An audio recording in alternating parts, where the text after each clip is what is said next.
은퇴 설계 오늘부터 시간입니다. 5월이 종합소득세 신고하는 달입니다. 새로 창업을 해서 사장님이 된 분들 종합소득세 신고가 어렵게 느껴질 수 있다고 하죠. 저는 직장을 다니니까 이 종합소득세를 내지는 않거든요. 과외수입이 있는 것도 아니고. 그런데 과외수입이 있거나 아니면 직장을 다니다가 은퇴를 해서 새롭게 창업하시는 분들은 이 종합소득세에 대한 고민들 상당히 많으신 걸로 알고 있습니다. 자, 그래서 은퇴설계 오늘부터 이 시간에 초보 사장님들의 종합소득세 신고에 대해서 알아보도록 하겠습니다. 김리희 회계사 나오셨습니다. 어서 오십시오. 네, 안녕하세요. 예. 종합소득세 신고를 항상 5월에 하는 건가요? 이거 누가 하는 거예요, 이거는? 네, 5월은 세금의 달이라고 할 만큼 중요한 시기인데요. 사업자는 물론이고 사업자 등록증이 없더라도 네. 사업소득이 있는 분들은 꼭 종합소득세 신고를 해야 합니다. 종합소득세 신고는 매년 5월 1일부터 5월 31일까지 한 달 동안 진행되는데 올해 2025년에는 5월 31일이 토요일이라서 이런 경우에는 6월 2일 월요일까지가 신고 기간입니다.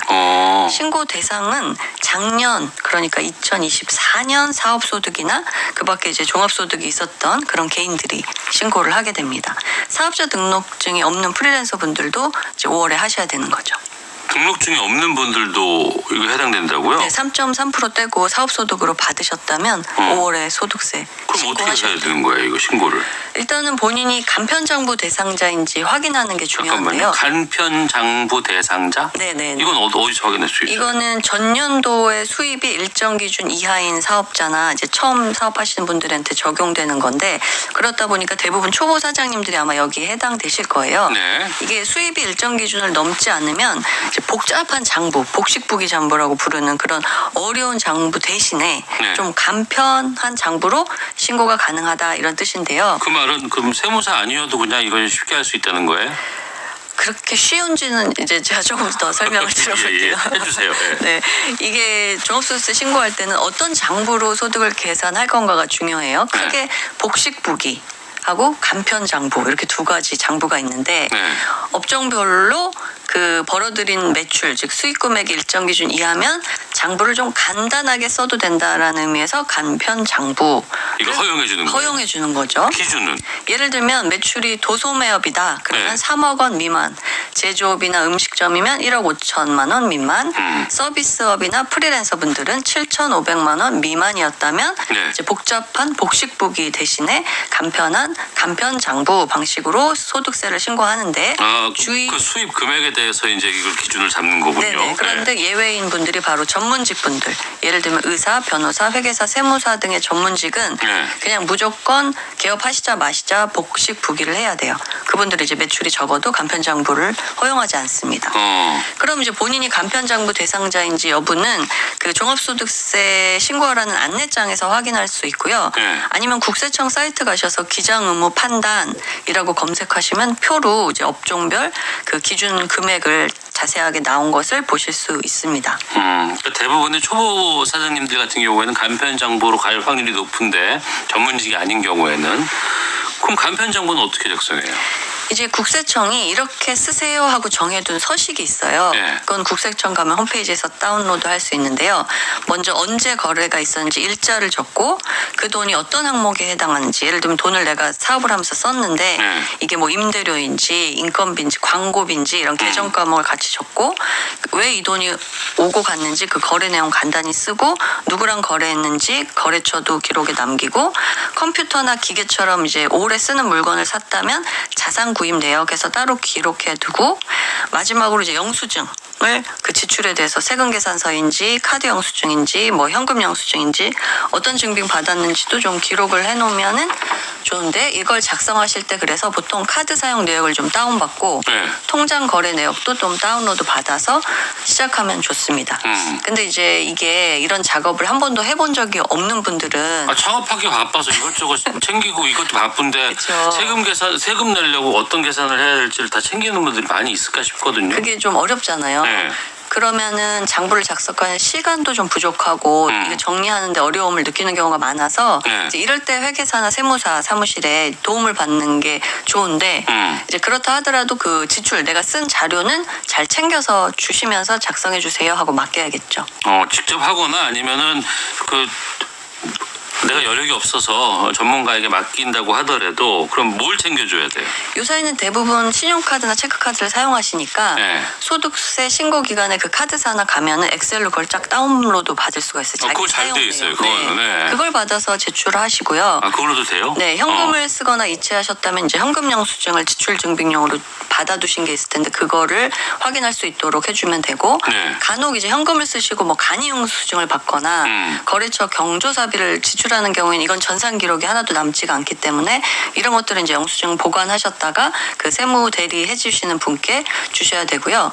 또 금액이 좀 큰 지출이 나갔다 사업상 그러면 이제 거래 내역서도 잘 챙기셔서 이게 업무상 사용이라는 걸 좀 보여줄 수 있어야 돼요. 그래서 기본적으로는 내가 이게 사업상 돈 썼다 하면 항상 그 거래 내역, 지출 증빙 요걸 좀 챙긴다 이렇게 기억하시면 좋겠습니다. 경조사비 낸 거는 그건 영수증을 어디서 줘요? 그러니까 영수증을 안 주니까 부고장 받은 거나 뭐 문자 받은 그런 거. 것도 그러니까 무언가 지출했다는 증빙 같은 그렇죠. 것들로 그러니까 그냥 사람 일이니까 이거 내가 여기다 썼다는 거를 이렇게 보여줄 수 있는 게 있으면 그러겠네. 알겠습니다. 소득세 신고하는 방법 또 다른 게 있어요?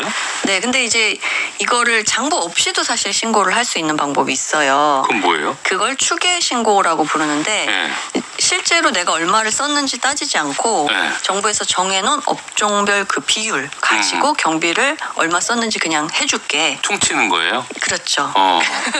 쉽게 말해서 그렇게 되는데요. 네. 이건 좀 쉬워요. 그래서 홈택스에서 스스로 하시기가 쉬워요. 네. 그래서 이런 경우에는 보통 모둠 채움 해가지고 국세청에서 이미 다 그렇게 신고서를 채워서 보내주는 경우가 바로 이런 경우입니다. 그럼 모두가 다 모둠 체험으로 하면 쉽잖아요. 근데 이게 이제 추계 신고를 하는 경우에 네. 경비를 계산하는 방식이 뭐 단순 경비율이 있고 기준 경비율이 있고 그게 어떤 걸 내가 쓸 수 있는지는 그것도 또 매출에 따라 좀 다르거든요. 네. 그래서 좀 단순하게 말씀드리면 단순 경비율은 좀 더 경비를 많이 자동으로 계산해주고 기준 경비율은 좀 덜 계산해줘요. 네. 그러니까 비용이 커야 세금이 줄어드는데 이게 내가 정하는 게 아니라 내 매출에 따라서 내가 어떤 경비율을 쓸 수 있는지가 이미 정해져 있는 거예요. 예. 그렇기 때문에 내가 단순 경비율을 쓰는 경우에는 나라에서 그냥 모둠 채무로 많이 해주죠. 종합소득세 안내장에 이런 게 다 적혀 있거든요. 예. 그래서 제가 지금 말씀드린 뭐 단순 경비율이다, 기장 의무가 뭐 간편장부다 이런 것들 용어를 알고 본인이 그 안내장을 보시면 아마 거기 예, 받으세요. 네. 자, 거기에 네. 어떤 기준율을 써야 볼펜을 하는지가 떠주셔가지고. 네, 네. 아실 수 있을 겁니다.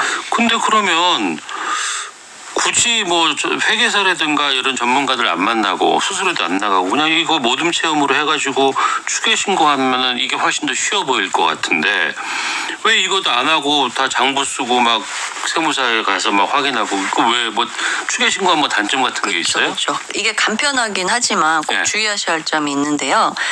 장부를 안 했기 때문에 무기장 가산세가 붙을 수가 있어요. 근데 이게 2024년에 이제 신규 사업으로 개시한 분들, 네. 그다음에 2023년 작년 수익 금액이 4,800만 원 미만인 분들은 이 가산세가 면제가 되거든요. 네. 그러니까 이런 분들은 추계로 하는 게 좀 좋을 수가 있겠죠. 근데 아닌 분들은 이제 가산세 때문에 못 하는 거고요. 두 번째는 자기가 실제로 사업을 위해서 쓴 지출이 국세청이 정해준 비율로 계산한 것보다 더 큰 경우에 네. 그럴 때는 그 세금이 국세청이 해준 게 더 세금이 많이 나오니까 내가 직접 장부를 수수료를 내더라도 장부를 작성해가지고 하는 게 유리할 수 있죠. 특히 적자다, 적자를 봤다 이럴 경우에는 꼭 장부를 만드시는 게 유리한 게 그럼 올해는 당연히 세금을 안 내고 그 적자 부분만큼 이월시켜서 내년에도 좀 비용으로 쓸 수가 있기 때문에 적자 보신 분들은 꼭 장부를 만드시길 추천드립니다. 알겠습니다.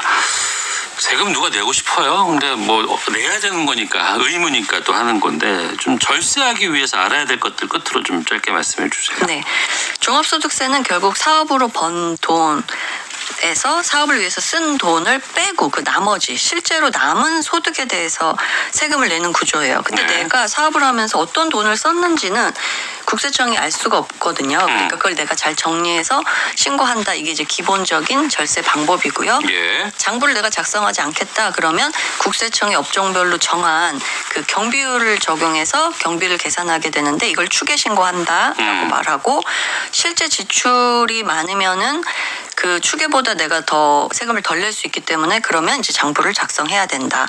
이렇게 생각하시면 되고 또 하나 세무사나 회계사한테 이 신고를 맡기실 때도 이게 내가 장부 기준으로 신고할 건지 추계 기준으로 신고할 건지에 따라 수수료가 좀 달라질 수 있거든요. 예. 그래서 단순히 그냥 난 모르겠고 그냥 맡겨버리고 끝나는 게 아니라 내가 어떤 방식으로 지금 신고를 맡긴 건지를 좀 이해하시고 맡기는 게 중요하겠습니다. 네. 그리고 마지막으로 이제 부양가족 공제나 각종 소득 공제 뭐 이런 항목들은 본인이 또 챙기셔야 되는 거니까 이건 장부를 잘 쓰는 거랑 또 상관없이 그 다음에 또 빼주는 거니까 예. 그런 공제 항목을 빠뜨리지 않고 하시면 세금을 이제 더 아끼실 수가 있겠습니다.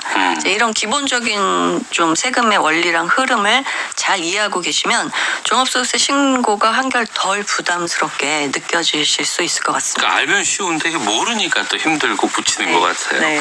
자, 은퇴설기 오늘부터 김리희 회계사와 함께했습니다. 고맙습니다. 네, 감사합니다. 예, 아이유와 김창완이 부르는 너의 의미 들으시면서 라디오 매거진 위크엔드 일요일 순서 마치도록 하겠습니다. 고맙습니다.